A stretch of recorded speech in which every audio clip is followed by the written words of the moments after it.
I think it is a good thing. I mean, there were periods, like at the breakup of the Beatles where we weren't so friendly, so you couldn't do anything like. Few musicians in history have experienced the level of fame, success, and attention that surrounded Paul McCartney. As one of the main creative forces behind the Beatles, he helped shape modern music and culture during the 1960s. Millions of fans admired his songwriting, his melodic talent, and his calm personality. Yet even someone known for kindness and diplomacy could not avoid conflict in a career that lasted more than 6 decades. Like many famous artists, McCartney experienced disagreements, emotional tensions, and complicated relationships along the way. Some of these conflicts were personal, while others involved business decisions or media misunderstandings. Over the years, different people became part of these stories, sometimes because of real disagreements and sometimes because the public and the press looked for drama around one of the world's most famous musicians. Among the names often mentioned in these discussions are Yoko Ono, Heather Mills, and several figures connected to the business side of the music industry. Each situation had its own background and complexity. In many cases, what looked like anger or resentment from the outside was actually part of larger challenges involving fame, creative differences, and the pressures of living under constant public attention. Understanding these moments requires looking at the full story rather than only the headlines. When examined closely, these events reveal not just conflict, but also the emotional and professional struggles that often come with extraordinary success. One of the earliest and most talked about tensions in McCartney's career involved the final years of the Beatles. By the late 1960s, the group that had once worked together with incredible harmony was beginning to change. Each member was growing as an individual artist, and their creative ideas were sometimes moving in different directions. During this period, Yoko Ono became a constant presence beside John Lennon in the recording studio. For the first time in the band's history, someone who was not part of the group regularly sat in on rehearsals and recording sessions. To many observers, this felt unusual because the Beatles had always treated the studio as a private space where only the 4 members worked together. Cameras during the filming of the album project that later became Let It Be captured moments of quiet tension and awkward silence. These scenes helped create the public story that Ono was responsible for disrupting the group. Some reports even suggested that McCartney strongly disliked the situation. In reality, the truth was more complicated. By that stage, the band was already dealing with creative disagreements, business conflicts, and personal changes. Ono's presence simply became a visible symbol of those deeper issues. Over time, McCartney himself made it clear in interviews that he never believed she alone caused a breakup of the band. Instead, the group had reached a point where each member wanted independence. Although the idea that Yoko Ono broke up the Beatles became a popular story in the media, McCartney later explained that the real reasons were far more complex. By the end of the 1960s, the band members were not only musicians, but also businessmen managing a global empire. They faced questions about management, publishing rights, and financial control. At the same time, their personal lives were changing quickly. John Lennon was exploring new artistic ideas with Ono, while the other members were developing their own projects outside the group. McCartney was deeply committed to keeping the band together, but the unity that once defined their partnership had already begun to fade. Ono's closeness with Lennon symbolized a new chapter in Lennon's life, one that focused more on personal expression than on maintaining the group identity of the Beatles. For many fans and journalists, this change was easy to misunderstand. Instead of recognizing the many pressures affecting the band, they blamed one person. McCartney later spoke respectfully about Ono and said that she had every right to be with Lennon. While the situation sometimes felt uncomfortable inside the studio, it was only one piece of a much larger story. The breakup of the Beatles was a result of years of creative growth, exhaustion from constant fame, and the natural desire of each member to explore his own path. Another deeply emotional chapter in McCartney's life came many years later with the death of his first wife, Linda McCartney. The couple had been married for nearly 30 years and shared a strong partnership, both personally and professionally. Linda was not only a talented photographer, but also a musician who performed with McCartney's band and an entrepreneur who helped create a successful vegetarian food company. Their relationship was widely seen as one of the most stable marriages in the music world. When Linda passed away in 1998 after a battle with cancer, McCartney experienced deep grief. At the same time, he had to deal with the practical matters that follow the death of a well-known public figure. Linda left behind a large estate that included business interests, intellectual property, and financial assets. Managing these matters required careful legal work and attention to detail. Some newspapers began speculating about possible disagreements between McCartney and members of Linda's extended family over how certain assets would be handled. These reports created the impression of conflict, even though there was never a dramatic legal battle. In reality, most of the issues involved routine legal steps required when managing a large estate. McCartney remained focused on honoring Linda's memory, supporting the causes she cared about, and continuing the work they had started together. While the estate matters surrounding Linda McCartney were handled quietly, a very different kind of conflict entered McCartney's life a few years later through his marriage to Heather Mills. The couple married in 2002, and at first the relationship appeared to represent a hopeful new beginning for McCartney after the loss of Linda. Mills was known for her activism and charity work, and their wedding attracted significant media attention. However, the marriage soon faced difficulties. By 2006, the couple announced their separation, and what followed became one of the most widely reported celebrity divorce cases of the decade. Because McCartney was one of the wealthiest musicians in the world, the financial details of the divorce became a major topic in the media. Newspapers around the world reported on court hearings, legal arguments, and personal accusations that emerged during the process. For McCartney, who had always tried to keep his private life away from public drama, the situation was extremely stressful. The case eventually went before a judge in London, where both sides presented their accounts of the marriage. The intense attention from reporters turned what might have been a private, personal matter into a global news story, placing enormous emotional pressure on everyone involved. In 2008, the court finally reached a decision in the divorce case between Paul McCartney and Heather Mills. The judge awarded Mills a settlement of about £24.3 million. Although this was a large sum, it was far smaller than the figures that had been rumored in the media during the earlier stages of the case. The written judgment also criticized parts of Mills's testimony, suggesting that some statements had been exaggerated or inconsistent. Many observers interpreted the ruling as a legal victory for McCartney, but the experience itself remained deeply painful for him. The proceedings forced private details of his personal life into the public spotlight, something he had always tried to avoid.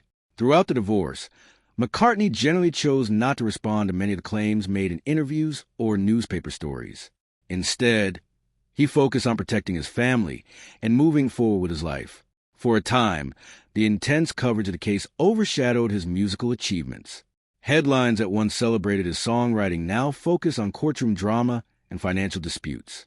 Eventually, however, public interest began to fade, and McCartney returned his attention to recording music, touring, and supporting charitable causes. Not all of McCartney's major conflicts involved personal relationships.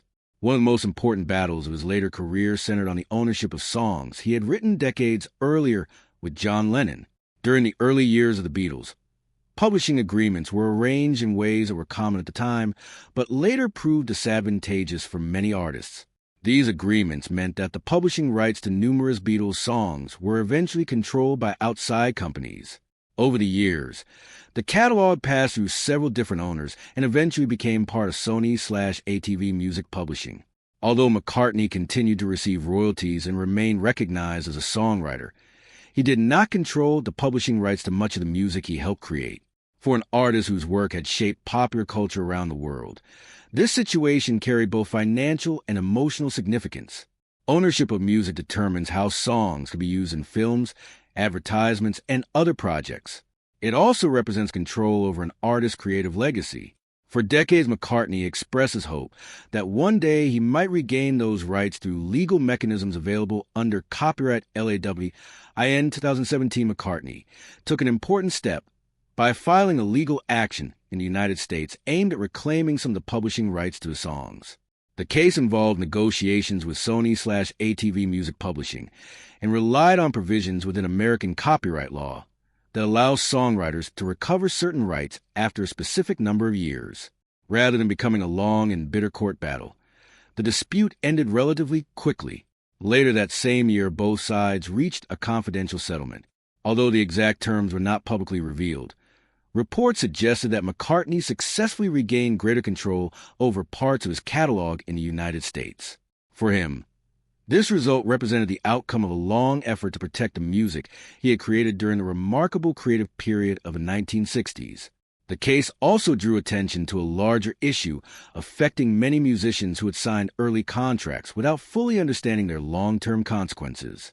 By pursuing the legal process, McCartney helped highlight the importance of artists maintaining ownership of their work whenever possible.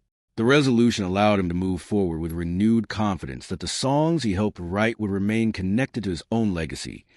After years that included personal loss, public legal battles, and intense media attention, McCartney eventually entered a calmer phase of life when he married Nancy Shevell in 2011. Their wedding took place in London in a relatively modest ceremony, compared with the enormous publicity that had surrounded some earlier events in his life. Shevell, a successful businesswoman with experience in the transportation industry, had known McCartney for several years before they decided to marry. Their relationship developed quietly, away from the constant spotlight of tabloids and television cameras. Friends of the couple often described their partnership as balanced and supportive. Unlike previous periods when McCartney's personal life had been the focus of dramatic headlines, this chapter was marked by stability. The couple appeared together at charity events, music premieres, and public celebrations, but they generally avoided discussing their private life in interviews. This more reserved approach seemed to suit McCartney well as he continued performing concerts around the world and releasing new albums. Fans who attended his shows during this period often noticed that he appeared energetic and optimistic, clearly enjoying both his music and his personal life. Looking back across the decades, the story of Paul McCartney shows that even the most successful artists must face challenges and disagreements. From the complicated final years of the Beatles to personal losses and legal disputes, his journey has included moments of tension alongside extraordinary creative achievements. Some of the conflicts surrounding his life became larger than they truly were because of media attention and public curiosity about famous figures. When the full history is considered, however, many of these situations appear less like lasting hatred and more like the natural difficulties that arise in long careers and complex relationships. McCartney himself has often spoken about the importance of forgiveness, cooperation, and moving forward rather than holding on to anger. His continued dedication to music, charity work, and family life suggests that these values guided him through some very difficult moments. Today, he remains one of the most respected and influential musicians in the world. The legacy he built with the Beatles and through his solo career continues to inspire new generations of listeners.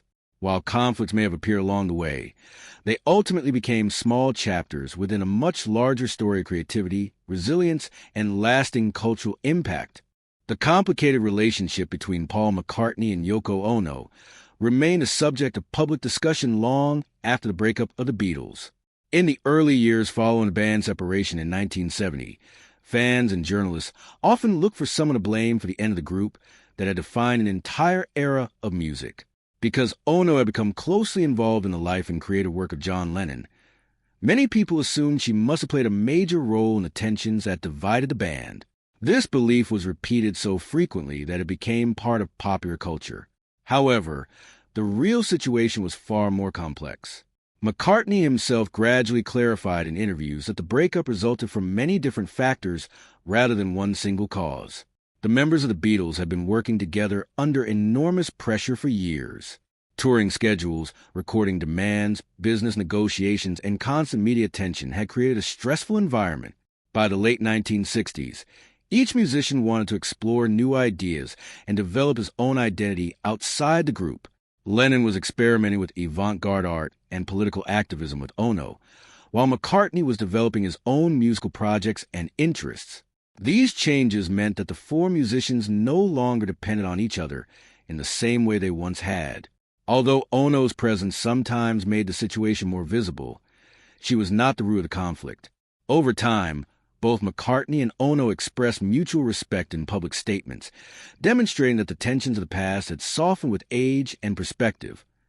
Another reason why the public sometimes misunderstood these conflicts was the intense role of the media during the peak years of Beatlemania. When the Beatles first became famous in the early 1960s, journalists and fans treated the four members almost like characters in a story. Each person had a clear image, the thoughtful songwriter, the witty rebel, the quiet guitarist, and the cheerful drummer. Paul McCartney was often portrayed as a charming and optimistic member of the group.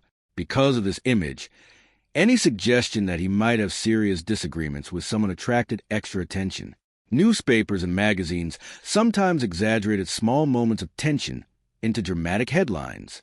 During the filming of the project that became the Let It Be documentary, cameras recorded ordinary conversations and creative disagreements inside the studio. When viewers later watch these scenes, they sometimes interpret them as evidence of deep personal hostility. In reality, creative discussions between musicians can often appear tense even when they are simply part of the artistic process. Writing songs, arranging music, and preparing recordings involve many opinions and ideas. Disagreements are natural when artists care deeply about their work.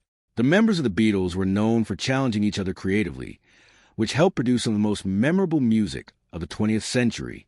Unfortunately, when these moments were captured on film and later shown to the public, they sometimes reinforce the idea that the band had become filled with anger and resentment. Over the years, historians and music scholars have worked to present a more balanced picture of that period. The personal strength of Paul McCartney became especially clear during the years after the passing of Linda McCartney. Losing a life partner after nearly 3 decades of marriage was one of the most painful experiences he ever faced. Linda had been deeply involved in his music and his daily life, traveling with him during tours and supporting his creative ideas.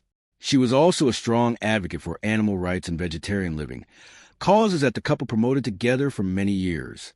After her death, McCartney spent time reflecting on their life together and looking for ways to continue her work. One of the most visible ways he honored her memory was by supporting the vegetarian food company she had helped establish. The business continued to grow, bringing plant-based food products to supermarkets around the world. In addition, McCartney remained active in campaigns that promoted environmental awareness and kindness toward animals. Friends and colleagues often noted that these activities helped him channel his grief into something meaningful. Instead of allowing sadness to dominate his life, he focused on keeping Linda's values alive. During this period, he also returned to recording music and performing live concerts, reminding audiences that creativity could continue even during times of personal loss. The dramatic divorce from Heather Mills also taught McCartney important lessons about privacy and public life. Throughout the legal proceedings, many personal details were discussed openly in court, which meant they quickly appeared in newspapers and television reports. For someone who had spent decades trying to keep his family life away from sensational headlines, this exposure felt extremely uncomfortable. Despite the pressure, McCartney generally avoided speaking harshly about Mills in public. Instead, he focused on protecting his children and maintaining a sense of dignity during a difficult period. The experience highlighted the complicated reality faced by many celebrities. When famous people go through personal struggles, their stories often become public entertainment for millions of viewers and readers. Every statement, legal document, or interview can quickly become a headline. In McCartney's case, the divorce temporarily overshadowed his achievements as a musician. Yet as time passed, audiences gradually shifted their attention back to his music. Concert tours continued to sell out, and new generations of listeners discovered the songs he had written decades earlier. This return to artistic recognition demonstrated that a musician's legacy can endure even after periods of controversy and personal difficulty.